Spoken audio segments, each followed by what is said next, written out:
সকলোলৈকে পুনৰবাৰ স্বাগতম জনালোঁ। আজি আমি আলোচনা কৰিবলৈ লৈছোঁ নেশ্যনেল মিনছ কাম মেৰিট স্কলাৰশ্বিপ সম্পৰ্কত। নেশ্যনেল মিনছ কাম মেৰিট স্কলাৰশ্বিপৰ 2025-26 বৰ্ষৰ বাবে ইতিমধ্যে অনলাইন আৰম্ভ হৈছে।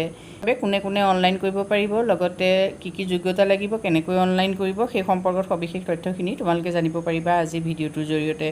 নেশ্যনেল মিনছ কাম মেৰিট স্কলাৰশ্বিপ হ'ল এটা নেশ্যনেল লেভেলৰ জলপানী ছাত্ৰ ছাত্ৰীসকলক দিয়া হয়, যিসকল ছাত্ৰ ছাত্ৰীয়ে 9 আৰু 10ত পঢ়ি থাকিব। 9, 10, 11, 12 এই 4টা বছৰৰ বাবে ছাত্ৰ ছাত্ৰীসকলক চৰকাৰৰ ফালৰ পৰা এটা জলপানী দিয়া হয়, অৰ্থাৎ স্কলাৰশ্বিপ দিয়া হয়।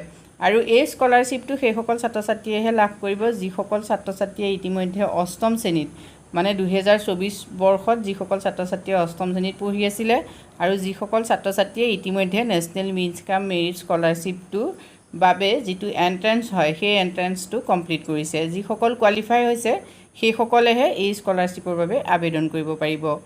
এইটো দেশৰ ছাত্ৰ ছাত্ৰীসকলৰ বাবে এই স্কলাৰশ্বিপ আগবঢ়োৱা হয়। যদি তোমালোকে নেশ্যনেল মিনছ কাম মেৰিট স্কলাৰশ্বিপৰ বাবে ইতিমধ্যে অনুষ্ঠিত হোৱা এক্সাম দিছিলা আৰু এক্সামত যদি কোৱালিফাই হৈছা, তেতিয়াহ'লে তোমালোকে এই স্কলাৰশ্বিপৰ বাবে আবেদন কৰিব পাৰিবা। স্কলাৰশ্বিপৰ বাবে আবেদন কৰাৰ পাছত তোমালোকে বেংক একাউণ্টৰ সবিশেষ তথ্যখিনি যিহেতু দিব লাগিব, DBT ছিষ্টেমত যিহেতু ইয়াত পইচাটো সোমাব। যিসকল ছাত্ৰ ছাত্ৰীয়ে ইতিমধ্যে এই স্কলাৰশ্বিপৰ বাবে অনুষ্ঠিত কৰা এক্সামটো কমপ্লিট কৰিছা, সেইসকলে কমেণ্ট কৰি জনাবলৈ নাপাহৰিবা। আজিলৈ ইমানেই, ধন্যবাদ।